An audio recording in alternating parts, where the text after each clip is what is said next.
Very good afternoon, everyone. I hope you all are doing good.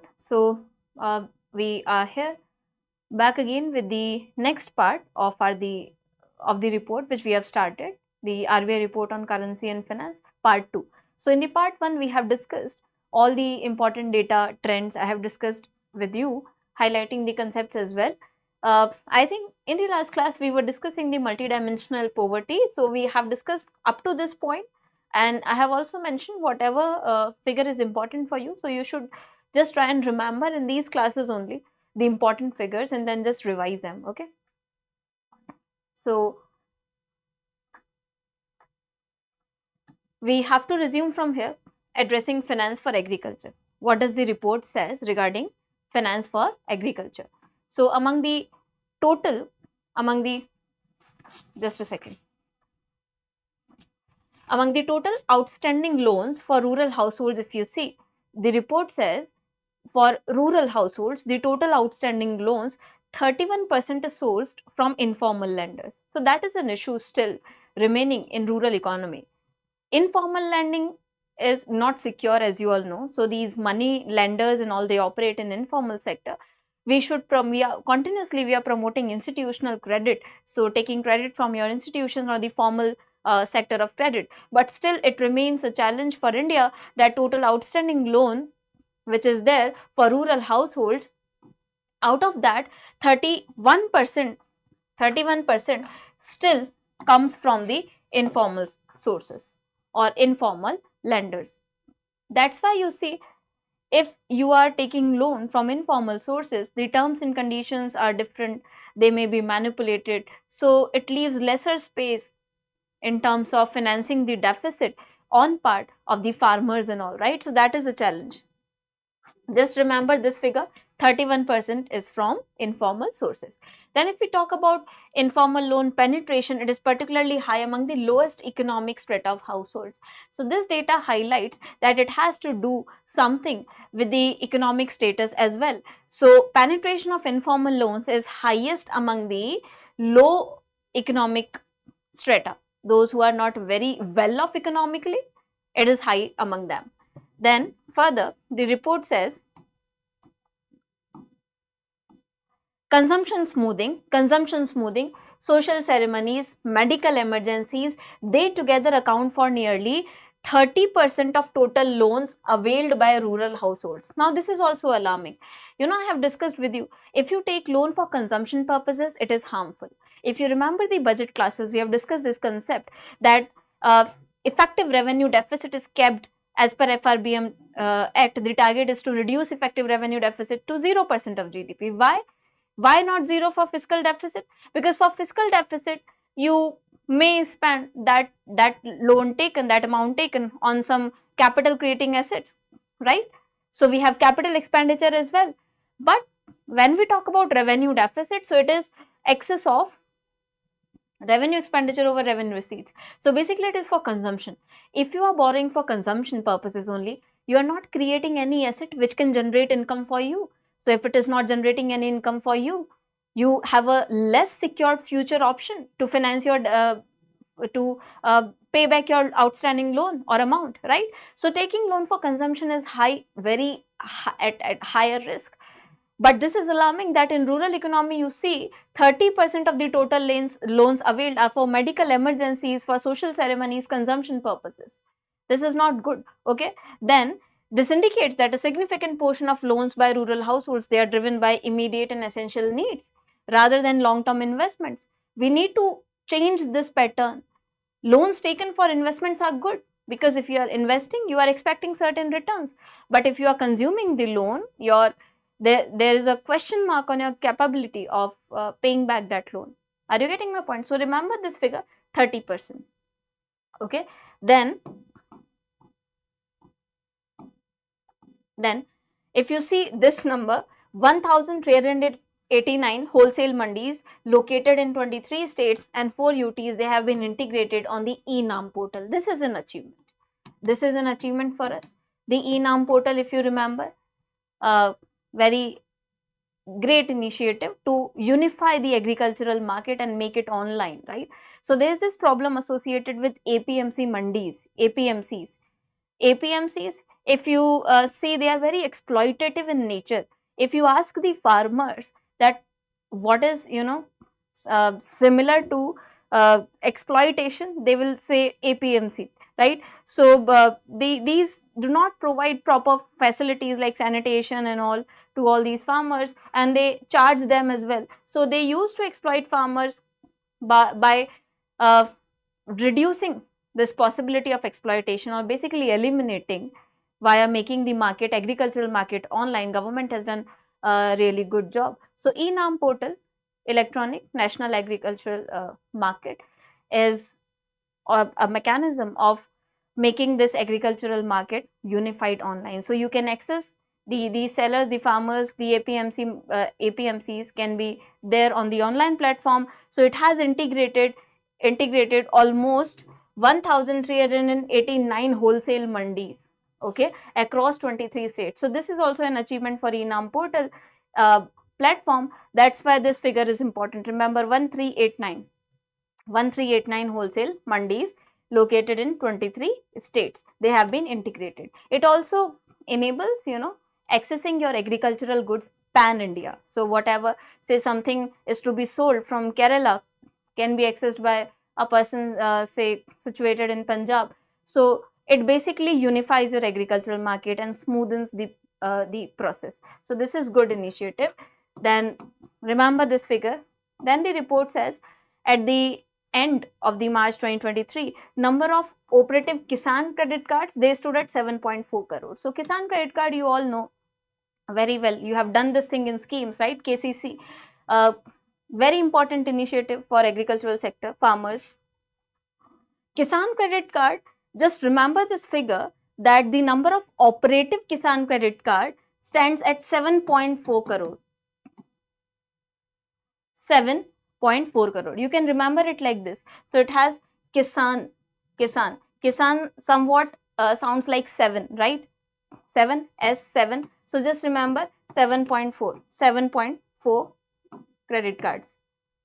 Okay, so don't question the rationality of these logics. It's just, sometimes I try to make you understand how can you remember so much of data. Okay, no rationality needed. You just have to remember kaise bhi karke, by hook or by crook. Okay, this is the point. So remember, 7.4 crore KCC are operative as per the report. Then KCC penetration, if you see, is less than 20%. Less than 20% among marginal farmers having less than 1 hectare of land. So this is a challenge, that KCC has to be extended to marginal farmers as well. Marginal farmers having less than 1 hectare of land.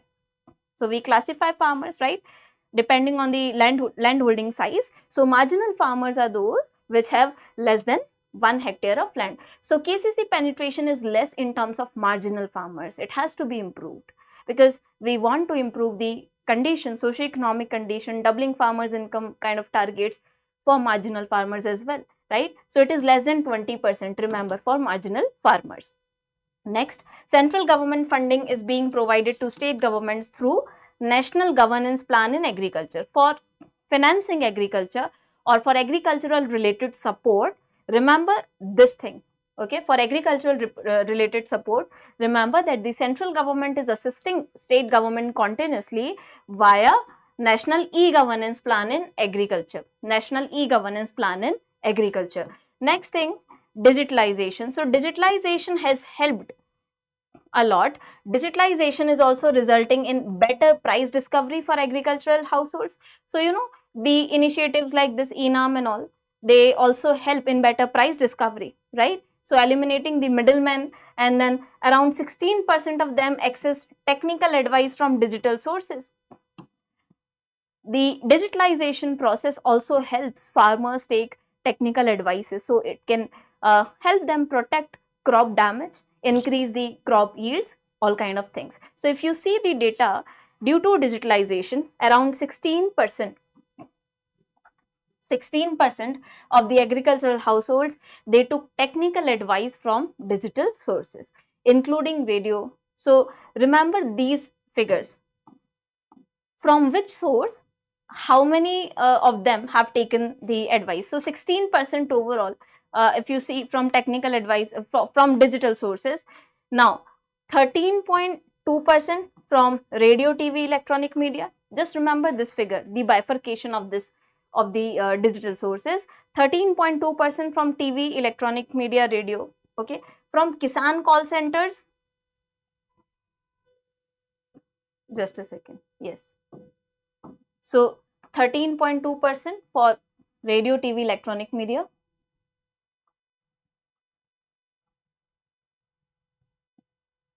Too much to remember, yes, but you can just filter out the important information and then try to make mnemonics to remember. That's why I give you hint like this. You can remember the data like this, right? So try to create your own mnemonics. That's the only way you can remember such huge data. 13.2%. Then Kisan call centers say almost 1.5% families have accessed the technical information. Smartphone based applications 1.2%, and agricultural clinics and agricultural businesses say 0.5% in 2018-19. Remember this bifurcation, right? Remember this bifurcation. Next. So this was about financing the agriculture. Then what does the report says regarding cross-border payments? Cross-border payments. So you see, cross-border payments is something which India is very actively looking forward, right? So it usually takes, the report says it usually takes 1 to 3 business days, to disburse funds, costing 5% for sending, say, US dollar 200 on average. Okay. Currently, 7 countries, they accept UPI payments. So if we have UPI payments with other countries who are accepting the UPI payments, we can cut down on these costs basically. So the report says currently we have 7 countries accepting UPI payments. Remember this number, 7 countries. And for cross-border payment, the cost is very high. This is the report is highlighting. Okay. So 5% for sending, say, 200 on an average, 200 US dollars. This is the cost. Just remember this figure, nothing else. Just remember this figure. Okay. And then the report is highlighting that 7 countries, they have accepted the UPI payments. So remember this thing, 7 countries are there. And what is the cost? 5%. 5% of for sending, say, 200 US dollars on an average. Then what about the infrastructure? Of course, sustainable development targets. We have our targets for net emissions, right? Zero net emissions. Then we have carbon targets for carbon sink, renewable energy, all these things. So report also highlights that India has committed. What are India's commitments? You have to remember these commitments as it is. These data are really important. They can ask you directly, what are India's commitments towards greening of infrastructure? So in terms of green infrastructure, India has committed to achieve 50% cumulative electric power installed capacity from non-fossil fuel energy sources by 2030. So first target, by 2030, we need to generate electricity from how much of non-fossil based sources? 50% of energy should come from non-fossil based sources, right? Non-fossil based. It will reduce pollution, of course, because fossil based sources, they are very, very polluting in nature. You all know that, right? So 50%, remember 50% from non-fossil fuel based sources by year 2030, by the year 2030. Then second target, reducing emission intensity of GDP by 45% by 2030 from 2005 level. So whatever our emission intensity level was in 2005, whatever emission intensity level was in 2005, we want to reduce that emission intensity level by 45% till 2030, which is so 45% from 2005 level. Remember this thing, 45% 2005 level. This is easy to remember. You can remember like this, 2005 ke level se 5 is there, isme bhi 5 hai, right? So 45.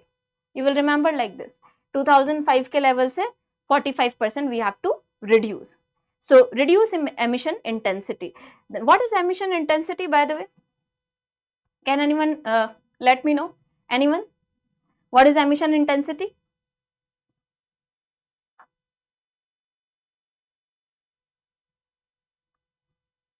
Yes, anyone? So emission intensity, basically the concept says per unit of GDP, what are your emissions? Basically, emission intensity. Remember these words as well. So emission intensity means per unit of GDP, how much you are emitting these greenhouse gases and polluting gases per unit of, what are the emissions per unit of GDP. Okay, so this is the emission intensity target. Then next target is create an additional carbon sink. We want to create additional carbon sinks of 2.5 to 3 billion tons. So we want to create additional carbon sink which can absorb this much, 2.5 to 3 billion tons through additional forest and tree cover. Additional forest and tree cover. What is a carbon sink? Anyone? So there is this process called carbon sequestration. If you know what is carbon sequestration.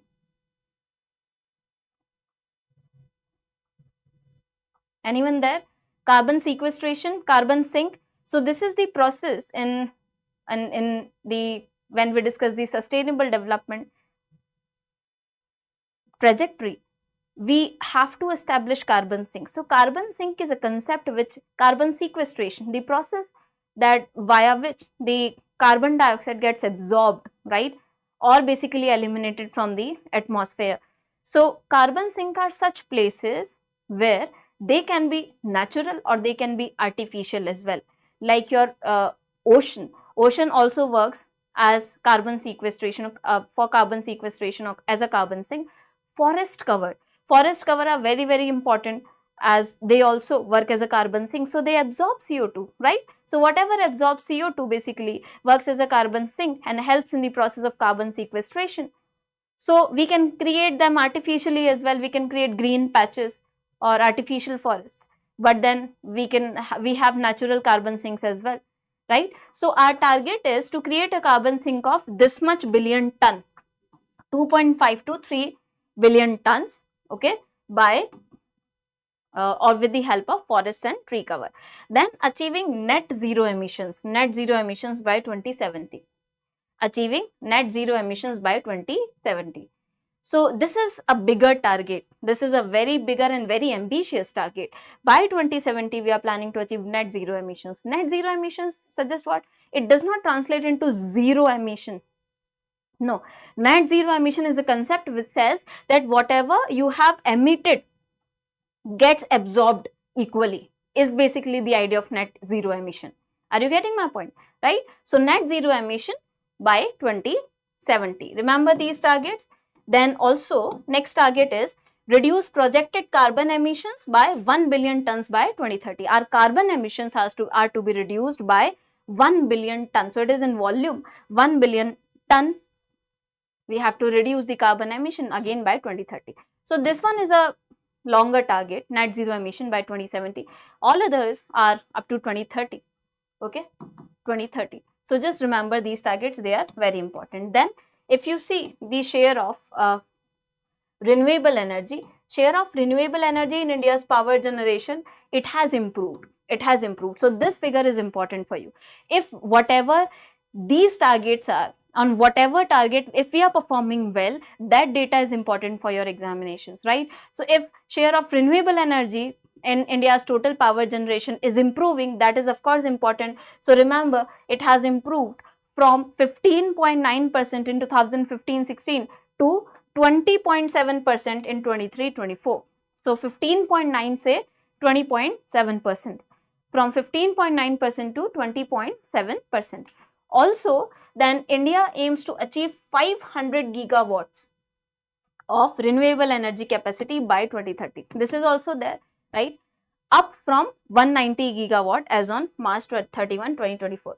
So as on March 31, 2024, the capacity is 190 gigawatt. The installed capacity is 190 gigawatt, but then we want to move from 190 to 500 gigawatt by 2030. Remember this data as well. What is the present installed capacity? 190, and then what is the future capacity which we are targeting by 2030 is 500 gigawatts. I hope you are getting all these points. Next, this rank is important now. Remember this rank. So as per United Nations Global E-Waste Monitor 2024. So remember who publishes this ranking? United Nations Global E-Waste Monitor, which monitors the generation of e-waste globally. India's rank is what? So India ranks as the world's third largest generator of e-waste. Third largest generator of e-waste in 2020, following China and US. So electronic waste, you know, the highest is generated, the largest electronic waste, e-waste, is generated by US, then or say by China, then US, and then India, right? So this is the ranking: China, US, and India. Just remember, India is the third largest to generate the e-waste. We need to do something regarding this. E-waste is very harmful, and the disposal of e-waste is a concern, right? E-waste is very, very harmful for marine ecosystem as well. It gets embedded into the oceanic beds, harms the aquatic animals and all. So we need to work upon this. So remember India's rank. Global e-waste monitor. India ranks as the world's third largest generator of e-waste. Next, if you see, what does the report says regarding digitalization related challenge? What are the challenges related to digitalization? See, with constant digitalization, there is this ease which is created in almost every sector. Easy access, affordability, accessibility, penetration, right? But there are cyber attacks, there are cyber shocks, they come along with digitalization. So there are future shocks. Some of the shocks highlighted by the report, and they have also given certain data related to such threats.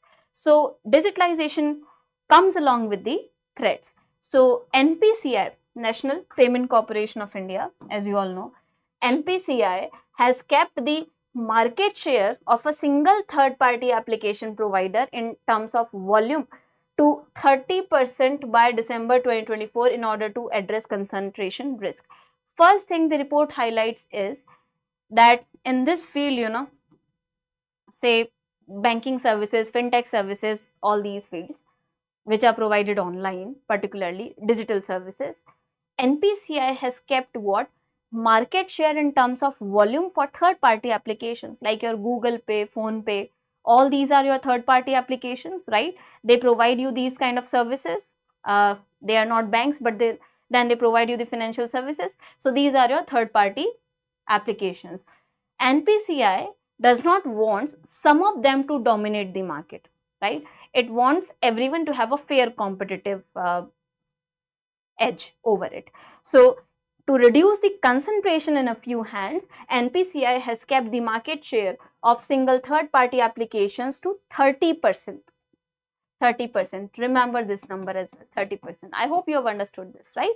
Then in India, security incidents handled by Indian Computer Emergency Response Team, certain, have increased. These kind of security incidents, when we are talking about threats arising out of the process of digitalization, have also been increased. The number of security incidents being handled by Indian Computer Emergency Response Team, certain, have increased from, remember this data, this is important, I am telling you. So 53,117 in 2017. Now it is easy to remember. At least, even if you don't remember the entire figure, you can remember some parts of it, say the first place, then second place, third place, right? So you can remember this, you can eliminate the options. So 17 and 17, just try to remember like this. So in 2017, it was 53,117, right? 117. It has increased to this much. See, from 53,117, it has increased to 13,20,106.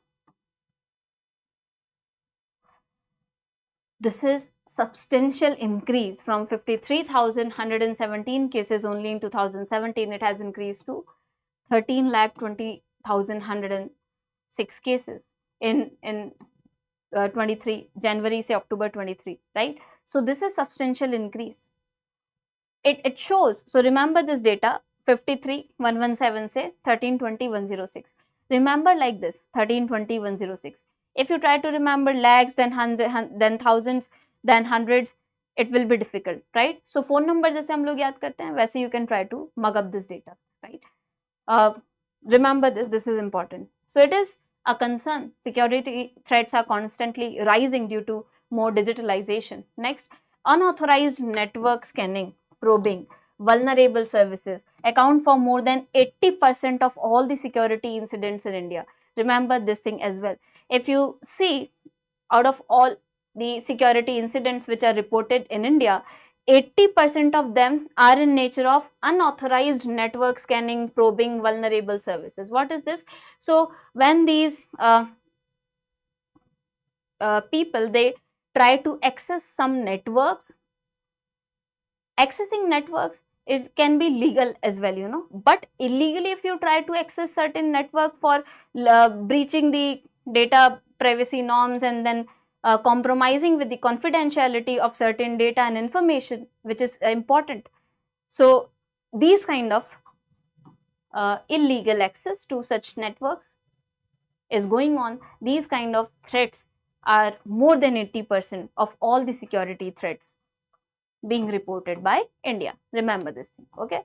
Then if you see industry-wise distribution of cyber attacks. So industry-wise distribution of cyber attacks in India shows that automotive industry is the most vulnerable one, and that too EV and smart mobility application program, APIs and all, right? So industry-wise, if you see which industry has the highest security threat, automotive industry, okay, most vulnerable one. This is what the report highlights. Remember, automotive industry, okay, automotive industry is the most vulnerable one. I hope you will remember this thing. Then globally, if you see, cybercrime costs are expected to reach 13.82 trillion by 2028, up from, so cybercrime related cost which we need, which the governments need to incur to manage cybercrime, you know, costs incurred for operating the department, paying the employees the salaries and all. So cost related to cybercrime only is expected to reach 13.82 trillion by 2028. This is too much. 13.82 trillion. 13.82 trillion by 2028. Now again, see, there is this always a coincidence if you try to establish. This is how you remember such huge data. This is 82 and this is 28. Just replacing the numbers. Now you will remember. 2028 था and then 28 था, तो you just replace the number 82. So decimal के बाद it will be 82. At least you will remember this much. You will be able to eliminate the options. So I am just trying to give you a hint that you can remember such, mug up these data like this, okay? So it is expected to reach 13.82 trillion by 2028, up from only 8.15 trillion in 2023. So this is a substantial increase which is expected. This shows that how much cyber attacks, cyber crimes are growing, that the cost of managing such cyber crimes is also expected to rise manifold, right? Next thing, if you see the average cost of data breach, any data breach, if there is incident of any data breach, the average cost also has risen from 4.45 million. So from 4.45 million 2023 it was there, which is a 15% increase over last 3 years. So remember this data. Remember this data. Average cost of data breach, average cost of such data breach, it has also risen. So total cost we have talked about, right? But average cost, if you see, is presently 4.45 million 2023, which is a 15% increase from past 3 years, right? Next, in India, if you see the average cost of data breaches, what is the average cost of data breaches in India? This data is important. So average cost of data, this is globally, this is for India. Average cost of data breaches, it stands in terms of US dollar as 2.18 million in 2022-23, which is a 28% increase since 2020. See, albeit less than the global average cost of data breach. So the increase in average data breach cost for India is more than the global average. The increase is more than the global average, as we have seen. Global average is, say, it is 4.45. We have seen this increase more than 28% from 2020 levels. So remember these data. At the global level, the average cost is 4.45, and it is expected that this is 15% rise from past 3 years. Then for India, it is 2.18 million, which is a 28% increase since 2020. Okay. Again, 2 and 8 are here as well, 2 and 8 are here as well, just 1 is there in between. So to remember, 2.18 and 28%. Okay. Then most common attacks, if you see, which are there, so phishing is the topmost, right? Phishing, most common attack. If we see most common attacks in India, phishing is there. 22% of the total cyber attacks, out of those, 22% they are coming in form of phishing, followed by stolen or compromised credentials.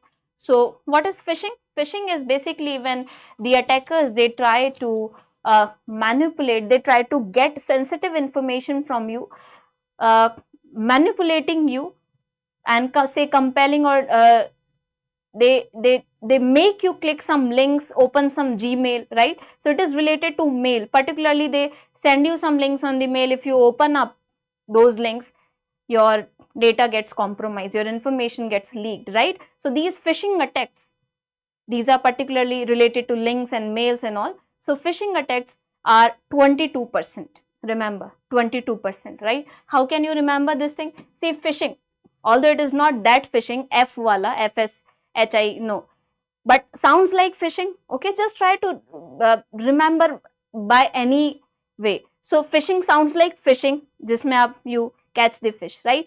And what is the shape of hook by which you catch the fish? Like this, isn't it? So it is like 2.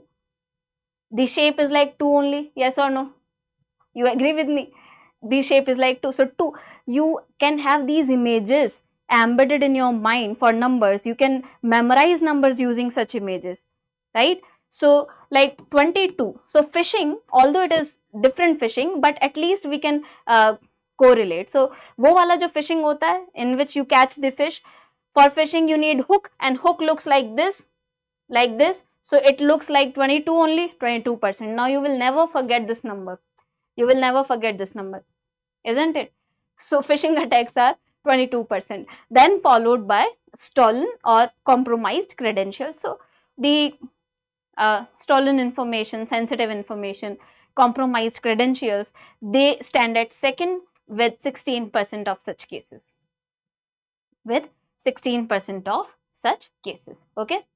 Is this clear to everyone? I hope you will remember this phishing data forever now. Okay. So next thing which you have is,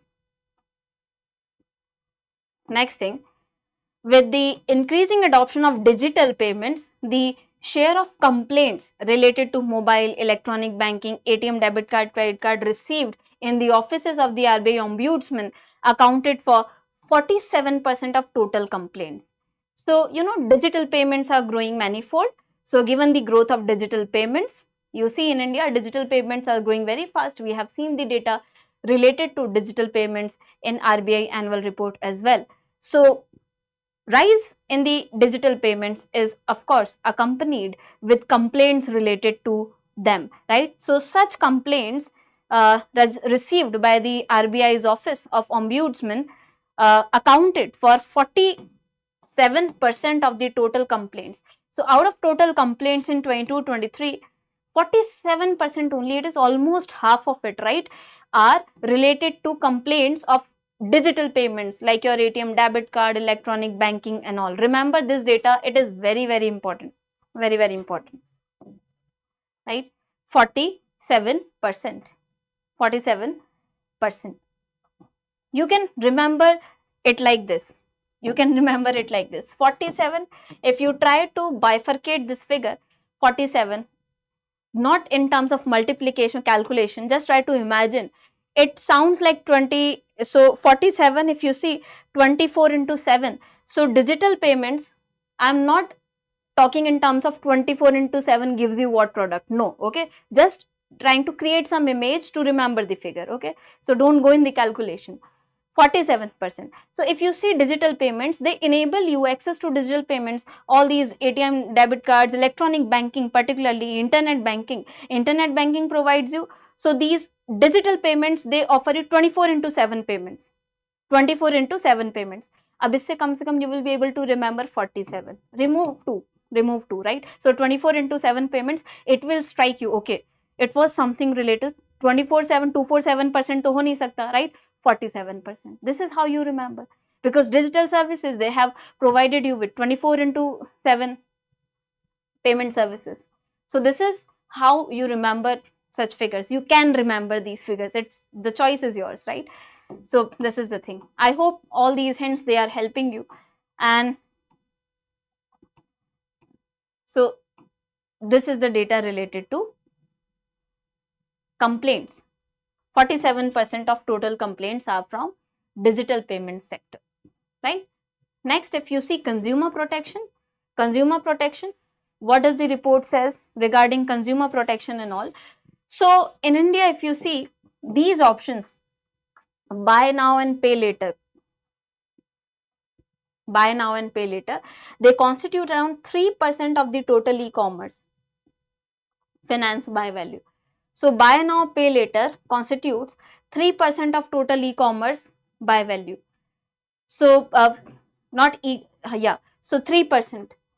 Buy now, pay later options, you all must be using, some of you might be using these buy now, pay later options like Simple Pay, Lazy Pay, right, where they give you a monthly limit as per your score and your history of paying back the amount, and then you can order anything. They are acceptable by Swiggy, Zomato, all these e-commerce platforms, food delivery platforms as well, right? So these kind of buy now, pay later, also given by a Flipkart, Amazon. So these options, they are growing and they constitute 3% of total e-commerce finance by value. Remember this thing, 3%. Okay. Then while this buy now, pay later is projected to grow every year by 74%, making it, this is expected to grow, buy now, pay later is expected to grow every year by 74%, making it a $56 billion US market by 2026. This is going to be a huge market. The model has high dependence on late fees to ensure profitability, which could become predatory for customers. So basically, the source of profit for this model is your late fees. You know, if you are not, say, you have used Lazy Pay, you have done some transactions using Lazy Pay and your bill is there, say, for 1000 rupees, and the date is, say, today, but you are not able to pay. Next day, you will have penalty levied on it. So this is how they earn profit. There are a lot of people who fall prey to this as well. Sometimes they forget the date, sometimes they are unable to pay, right? So this is a source of profit for them, but then the people, they fall prey to this. So remember, this is another fast growing market, buy now, pay later. The annual growth percentage every year expected is 74% at the global level, right? And if you see in India, it is 3% of total e-commerce finance. Remember, 3% of total e-commerce finance, right? So I will resume the further discussion from here in consumer protection point 3. We have discussed about buy now, pay later. We will resume our discussion from this point, that India is one of the top 10 countries in embedded finance. What is embedded finance revenue and all, because you have next class scheduled at 3 p.m. right? So I will stop this class here. I hope you have understood everything. I hope you have got hints which I have given to you regarding mugging up of these numbers, and please keep on studying and revising these facts and stay tuned in these classes. I'll see you in the next class. Have a good day. Thank you so much. We will resume from here in the next class. Thank you.